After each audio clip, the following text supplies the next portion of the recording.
Hello guys, Akshay this side.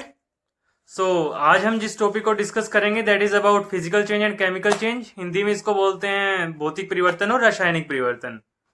ये हमारी 9th class की एनसीईआरटी का टॉपिक है, जिसको हम गवर्नमेंट एग्जाम के पॉइंट ऑफ व्यू से क्लियर करेंगे।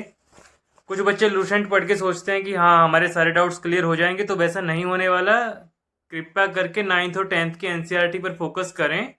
ये बोर्ड के लिए और फ्यूचर के लिए, गवर्नमेंट जॉब के लिए बहुत फायदेमंद है। This is the topic physical change and chemical change. इसको हिंदी में बोलते हैं भौतिक परिवर्तन और रासायनिक परिवर्तन।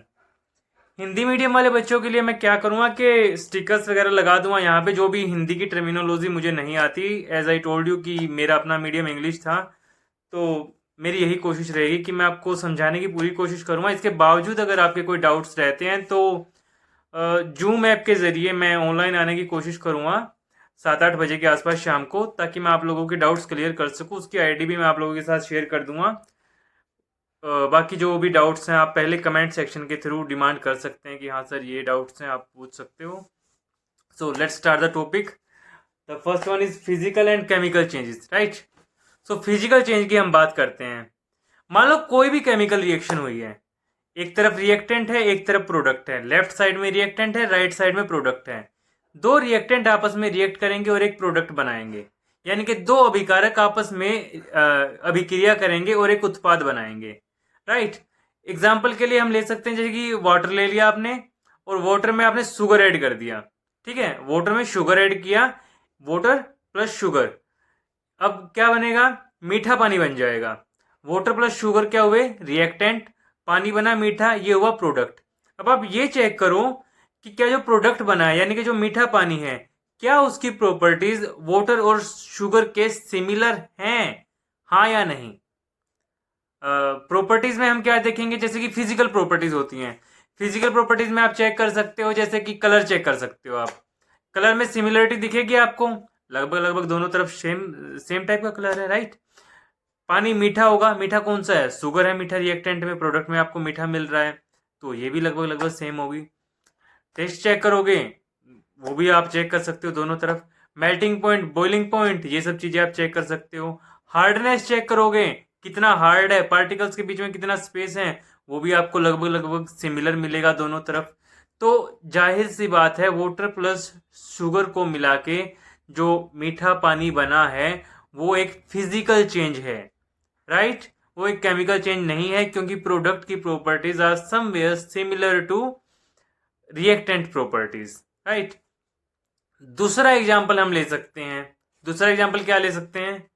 जैसे वाटर ले लिया, वाटर से आइस बना दी, वाटर को फ्रिज में रखा, फ्रिज में रखा उसके बाद उससे आइस बन गई। इसमें तो डिफरेंस दिखेगा आपको, लेकिन बाकी जो चीजें हैं, जैसे कलर चेक करोगे, melting point, boiling point check करोगे, इन सब चीजों में जब आप चेक करोगे तो चीजें कहीं ना कहीं सिमिलर सी मिलेंगी आपको, जिस वजह से हम इसको भी फिजिकल चेंज बोलेंगे, राइट। अनदर वन, आप आपने ग्लास लिया अपने हाथ में, ग्लास टूट गया, छोड़ दिया, टूट गया। ग्लास क्या था? ग्लास को मानो रिएक्टेंट और उसको मानो प्रोडक्ट, ठीक है। अब जो ग्लास टूटा है, यहां पे आप चेक करो, सबसे पहली प्रॉपर्टी क्या चेक करोगे? कलर। कलर कैसा है? लगभग लगभग सेम है। हार्डनेस, जितनी उस ग्लास की हार्डनेस की होगी, वहां पे पार्टिकल्स के बीच में जितना स्पेस होगा, जितने स्ट्रांगली अटैच्ड होंगे, यहाँ भी तो जो टुकड़े हुए हैं उनके जो पार्टिकल्स हैं वो आपस में उतने ही स्ट्रांगली अटैच्ड होंगे ना। मेल्टिंग पॉइंट, बॉइलिंग पॉइंट, उसके किसी पार्टिकल का चेक करोगे, इसके किसी पार्टिकल का चेक करोगे, लगभग लगभग सेम आएगा। रिजिडिटी, वो भी सेम रहेगी। रिजिडिटी से आप क्या समझते हो? कितने स्ट्रांगली जो पार्टिकल्स हैं मैटर के वो अटैच्ड हैं एक दूसरे से। That tells about the rigidity of that material, right. तो ये तीन प्रॉपर्टीज हैं जिनके ये तीन जो एग्जांपल्स जो मैंने आपको दिए हैं, इनके थ्रू आप पता कर सकते हो कि ये एक फिजिकल चेंज है या केमिकल चेंज है।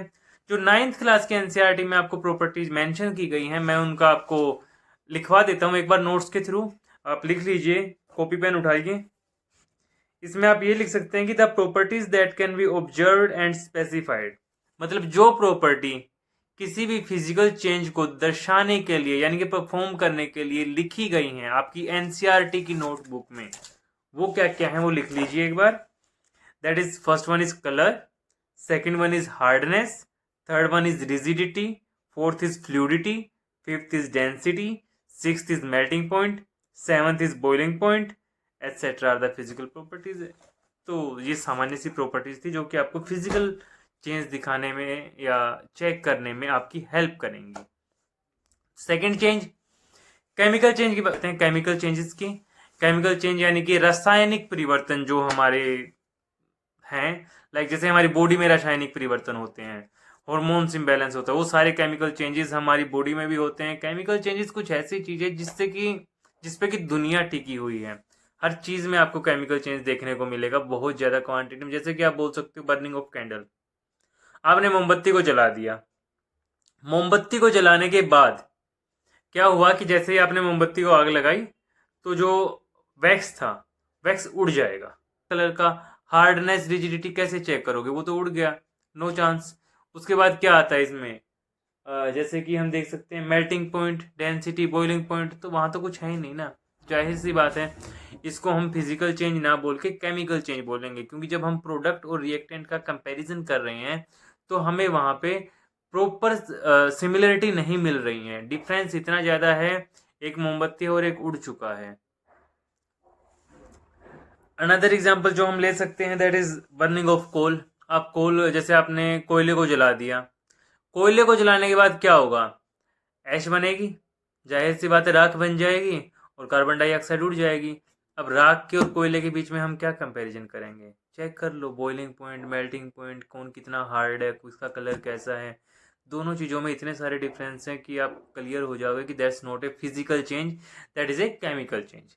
सकते हो रस्टिंग ऑफ आयरन नेल में क्या होता है, रस्टिंग ऑफ आयरन नेल में आप ले सकते हो जैसे कि आपने कील ले ली कोई भी, जब दरवाजे की कुंडी होती है, घर में कूलर है, फ्रिज, बहुत सारी चीज़ें हैं, तो किसी के भी एक आयरन चीज़ का आप यूज कर सकते हो। आपने मान लो कील ले ली, आयरन नेल, और दूसरी तरफ आपने क्या ले लिया कि अब उसको रस्टिंग होगी। रस्टिंग से पहले जो कलर था, जाहिर सी बात है ग्रेइश होएगा, लगभग लगभग काला सा होता है, तो ये जो अपना आयरन है ग्रेइश लगभग। और वैसे भी जब हम रस्टिंग करते हैं तो रस्टिंग के लिए हमें किस चीज़ की जरूरत सबसे ज़्यादा होती है, मॉइस्चर चाहिए होता है, टेम्परेचर चाहिए होता है, ये सब चीज़ें मिल के रस्टिंग करती हैं। तो जाहिर सी बात है उस तरफ टेम्परेचर में चेंजेस ज़्यादा होंगे, इस तरफ कोई नहीं होगा।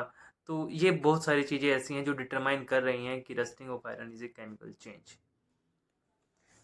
Fourth point, burning of paper भी आप ले सकते हो। जैसे बर्निंग ऑफ पेपर है, कागज को जलाया, फिजिकल टू केमिकल, ऐश बन गई, सीधी सीधी राख बन गई, पहले पार्टिकल्स के बीच में इतना डिफरेंस है। तो ये सब चीज़ें हैं जो आपको डिटरमाइन कराएंगी कि ये एक फिजिकल चेंज था और ये एक केमिकल चेंज है। सो आई होप कि अब आपके दिमाग में कोई डाउट नहीं होगा फिजिकल और केमिकल चेंज के रिगार्डिंग। अगर कोई भी डाउट है तो कमेंट सेक्शन में कमेंट कर सकते हो। And the another thing is zoom app के थ्रू आपके डाउट्स क्लियर करने की पूरी कोशिश की जाएगी। ऑनलाइन आऊँगा तब आप क्लियर कर सकते हैं वहाँ पे डाउट। आईडी वगैरह मैं शेयर कर दूँगा, जिसको भी जरूरत होगी कमेंट कर देना। Okay, thank you.